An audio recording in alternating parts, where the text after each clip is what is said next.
Right. Greetings, everyone, and welcome to day three, the third day of our piano journey. At this stage, you would have done at least two parts of the finger exercise, and please make sure that you have received the printable PDF, which is also accompanied by the audio. The audio helps you with accuracy. In case you're not sure if you're playing the correct notes or not, the audio helps you with that. And the audio also has the metronome, so it has the speed that is required to at least play at as far as this initial level is concerned. So today we're going to look at the third part of the finger exercise, and then we're going to talk more about the C major scale. And in discussing the C major scale, we're going to do a whole lot of things now. Okay, we're going to do the ascending and the descending order, and we will also look at contrary motion, similar motion of the C major scale. And then I'll formally also introduce you to sight reading. I have done it, scaffolding, and that has been through the finger exercises. So for now, we're gonna do it now formally. So I will share with you a simple strategy that you can use in your sight reading. Okay, so if you are new to a piece, what do you do? How do you go about it to actually play that piece from beginning to end? So just a quick progress check. I needed to be able to read the music that is written on those finger exercise music sheets. Remember, you are doing this with separate hands. I have deliberately left out accidentals, that is the sharps and the flats, because we are also building strength as we do these exercises. So at this stage, you are coming into this lesson, being able to play C major scale at least one octave fluently so, and its relative minor, which is A minor. Okay, so let's get right straight into the business of the day. So if you look at bar number 7 of your finger exercise, this is where we start with the pattern 2 4 2 4 2 4. You will realize a sign there where two notes, the minim is joined to the semi-brief, as I'm indicating in this diagram. Okay, so we refer to that as a tie. So a tie will usually be seen by connecting notes that are exactly the same. All right, the note values may be different, but the notes are exactly the same. So as you can see in this diagram, you are moving from note D to another note D. What this literally means is that when you play the minim, the note D minim, that is your 2, you will actually have to hold it not just for the minim count, but also for the semi-brief. So you're not going to play it twice. You're just going to play it once and count the number of crochets that are in there. In this case, we have 6 crochets. Since our time signature is 4-4, it means we will count in crochets, and then we will count 6 of them because there are 2 crochets in a minim and 4 crochets in a semi-brief. So that is very important. I hope you take a note of that. Now, if we were to play this, it will sound like this, right? It will sound like this. Maybe let us also bring the displays there. So this is just a finger exercise. You have the music sheet already, and hopefully you have printed it. If not, make sure you part of the WhatsApp group, because that's where I post the resources for this course. Right. So the piece played will sound like this. I'm only going to do the right hand.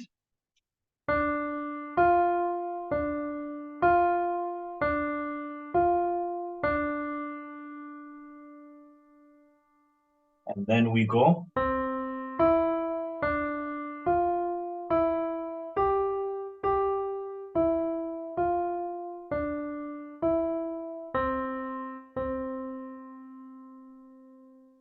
Right, so just remember on that minim, 1, 2, 1, 2, 3, 4, and then you can go on and on and on and on like that. So you will do the same thing on the left hand. Remember, you will do what you do on the one hand, you do on the other hand, as far as the finger exercises are concerned. All right. Now, the next huge chunk of work that we have to cover is these technicalities on the C major scale. This is very important because when we do improvisation earlier on, you will realize it requires you to be very flexible with your scales. Okay, that's what I found to be the best way to improvise. You have to know your scales and you need to be flexible. Flexibility, I mean speed and also chords within a particular scale. So let us start with C major, and I will start with the descending order, and with some recap maybe from what was covered yesterday. Yesterday, what did we say? We want to be able to play C major in ascending order. So the number pattern there is very important as well. We have to go on the right hand, 1, 2, 3, then 1, 2, 3, 4, 5. So it will sound like this.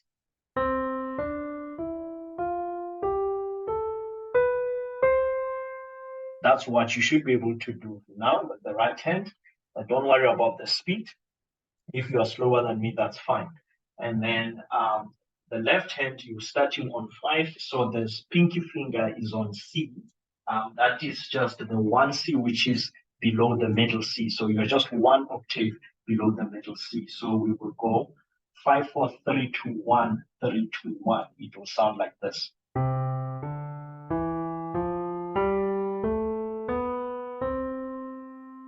So that's your C major. That's what you can do so far. Now, if we join the hands, and this is where things start to be tricky, because the right hand has its own pattern of fingering, and the left hand also has its own pattern. So this is where memorization becomes very important.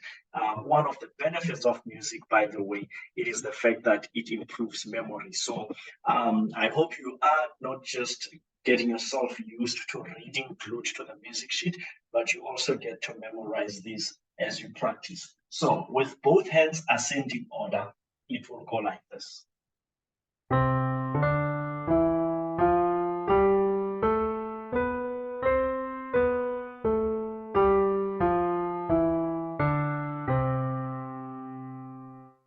All right, so I have obviously then played the descending order as well, which means I start from the top going down. So I'll start from C, D, A, G, F, and then E, D, C. So you will do this with separate hands.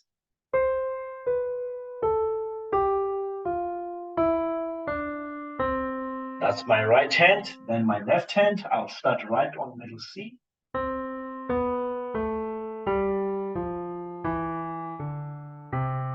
That's that.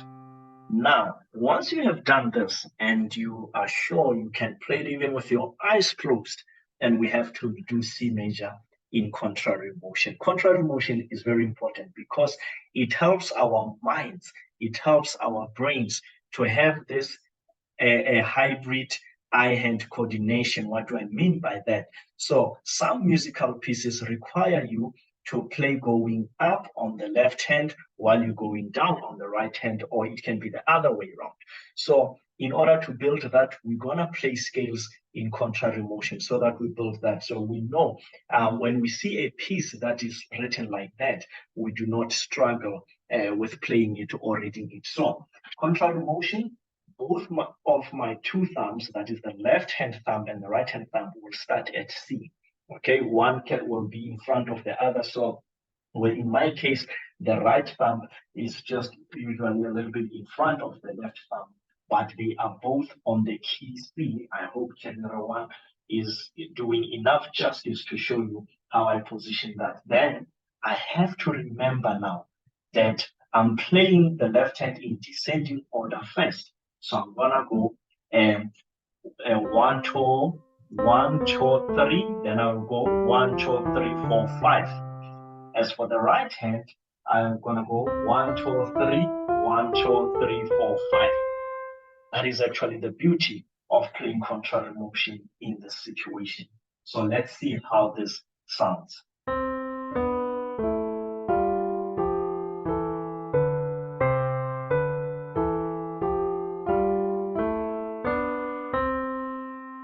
right, beautiful, isn't it? So basically, your numbering here somehow is in sync. So if you're going 1, 2, 3 on the left hand, you're still going 1, 2, 3 on the right. So it's 1, 2, 3, 1, 2, 3, 4, 5 on both hands. If you're going up, and as you go, actually you are going up and down. All right. So as you come back again, the numbering is kind of the same. So this is quite easy. Contrary motion may look difficult. Contrary means opposite. It may look difficult, but it is actually not difficult. It is quite straightforward once you have mastered playing the scale in both with separate hands rather. Okay, now let's do sight reading. How do we approach a piece, a musical piece, which we do not know, which we have not seen before? I've put up this one here, a common kindergarten busy bee sunbeam song, God is so good. And what I have done also, I have actually included the solfa notation. So those of you who are already fluent in reading the solfa, this is a good opportunity for you to actually see how the solfa notation link up with the staff notation in a musical piece. So this helps you with your transcribing work as well. So middle C, because I'm in C major, middle C will be my do. And then the re will be D, mi will be E, and then fa will be F. A nice coincidence, I suppose. And then our highest note in this case is G, which is a so, do, mi, so, if you think about it. So one of the things that I do if I encounter a new musical piece is I study the soprano notes, soprano clef. So I study the right hand first. And in studying the right hand, I look at the lowest note, the one lower note that I'll have to play, and the highest note that I have to play. Once I have established that, I can get a sense of how to position my fingers on the keys. All right. So remember, some songs you gotta play fast, and your positioning on the keys is going to be very imperative, very important as far as speed is concerned. Okay. As for the left hand, and you will see this nice and clear tomorrow when we finish up the chords, when we would have discussed the chords. For the left hand, I don't worry much. I just focus on the chords. Once I figure out what the chord is for each note, I am basically done with the musical piece, and I'll share that with you when we do improvisation as well. So for now, let us look at what is happening here. So I know this is very simple because I'm just a beginner. So my lowest or my shortest note, my shortest count will be the half and the quarter note, which is the crochet, and then I get to do some minim and semi-brief. So this is a relative easy one. It's not that complicated. There are no quavers or semi-quavers, something like that. Then I will also look at performance instructions. Okay, there are things here I'm told andante. The word andante means walking speed, so you don't have to rush this song. And the metronome also helps you with the exact speed which the songwriter would have expected you to play the piece at. Please take note also of the repeat sign. So if we want you to repeat a phrase in a song, we will use those dots at the end of the bar. And now, how do you know where to start repeating? There should be two dots that start a certain bar as well. And in this case, it's quite simple and straightforward. There are two dots at the end of the bar, and there are two dots right at the beginning of the musical piece. So you're going to play this twice, the whole thing twice. All right, that's what it means. And then there is a P there, which stands for piano, and that simply means soft. So you're going to start softly. There is an F, which means forte, and that is loud, okay? And PP will be pianissimo, which means very fast. FF will be fortissimo, which means very loud. And there are nice crocodile jaws there. If you look at those symbols, or those who do math will see a less than, greater than type of situation. And those basically is your crescendo and decrescendo. So what that says to us is, the moment we get to bar 3, our soft should start increasing, such that when we get to bar 5, it is loud, and we keep it until we start decreasing again towards the end of the song. That's what it means. And again, the little trick of the finger exercises. You're gonna start learning this song using separate hands. So you're gonna play the right hand on its own, get a feel of how it sounds like. Play the left hand on its own, get a feel of how it sounds like. Then you bring the two hands together. And the other option could be you take it bar by bar. Okay, so you learn bar number 1, you master it with both hands, then you go to bar number 2, bar number 3, until you are done with the whole song. And so I will illustrate that. It's quite a simple song that I know. So, but then because we are learning how to read music, I will illustrate the reading part. So I know my highest note is a G and my lowest note is a C. Somehow all my 5 fingers actually they do a balance here, so I don't need to stretch much. I don't need to stretch much. So how this will go, I hope you do have your music sheet there. Sorry, I'll just show the piano, but maybe I can try to do this. Maybe let me try that. Okay. So in this case, the upper part will not appear. Okay, so I'll play the lower part, which will go like this. So it's 4/4 time, 4 crochets in a bar. I'm starting with the meaning, which has 2 crochets. So we'll go. There is staccato and legato, and we'll talk about that maybe in the next session. So slow, we are starting. 2, 3, 4. 1, 2, 3, 4. 1, 2, 3, 4. 1, 2, 3, 4. 1, 2, 3, 4. 1, 2, 3, 4. 1, 2, 3, 4. 1, 2, 3, 4. So that's how the right hand will sound like. I'm not taking into account the dynamics at the stage. We will do that later when we have perfected the note accuracy. So that is your first point of focus. You want to focus on the notes, get the notes right. Once the notes are correct, then we will get to the dynamics later on. The audio clip that I have sent will have the dynamics as well. So I'm not really going to dwell on them. You will listen to the audio and it will guide you how soft we start and how loud we go. The left hand is quite simple.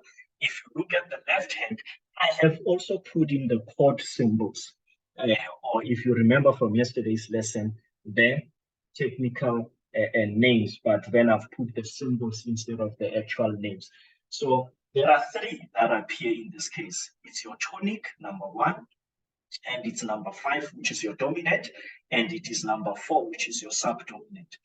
This will be do, fa, sol in solfa notation.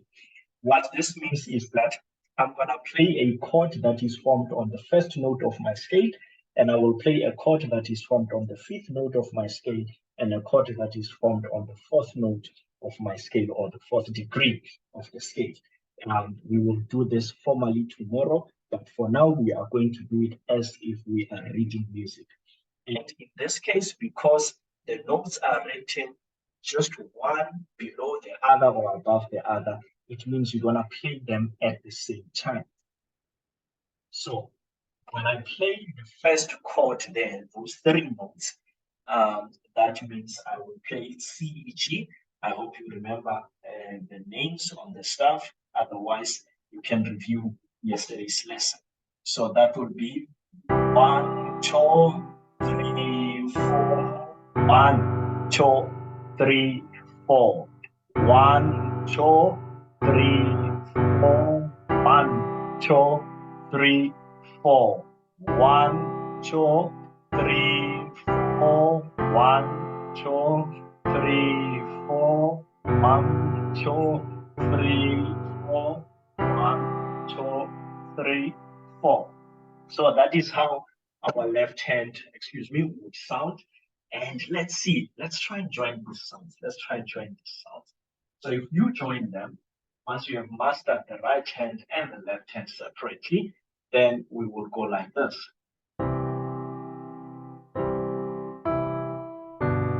2, 3, 4, and 2, 3, 4.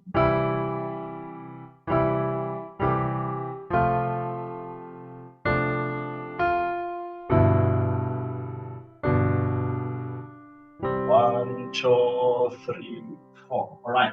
So that is exactly how this song would sound once you have both the left and the right correctly. If you do it in solfa, it's very easy. You would have memorized the do, do, mi, re, and you just play that because you know C major by now. And so all you do is to just focus on the chords. What we will do tomorrow, once we have learned all the chords, you will realize that improvisation makes life easy instead of having to struggle with reading both sides. So you will then just do something like this.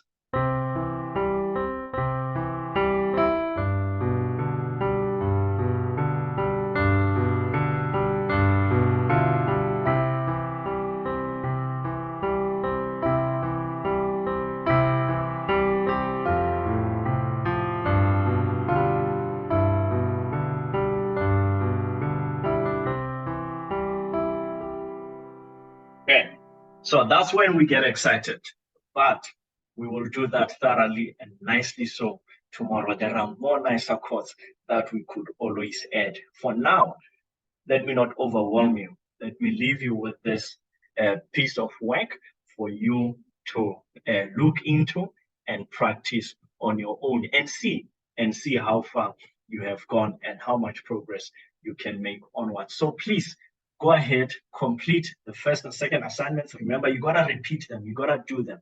We're not gonna stop doing the finger exercises. Even tomorrow, we still do them. But you have a lot to do now with C major. You're not just gonna play separate hands. You have to join hands now. You have to play it with joint hands, and you have to also do it in contrary motion. Please remember A minor as you play C major as well. Finally, challenge yourself. Let us see how far you're gonna be tomorrow. If you can play the song, God is so good. Maybe it might be a special item for you to play later on in the week, or maybe at church or something like that. Otherwise, please, thank you very much for tuning in. If you have not, please, may you please subscribe to the YouTube channel so that we keep it growing and we can have many others benefiting from this. Okay.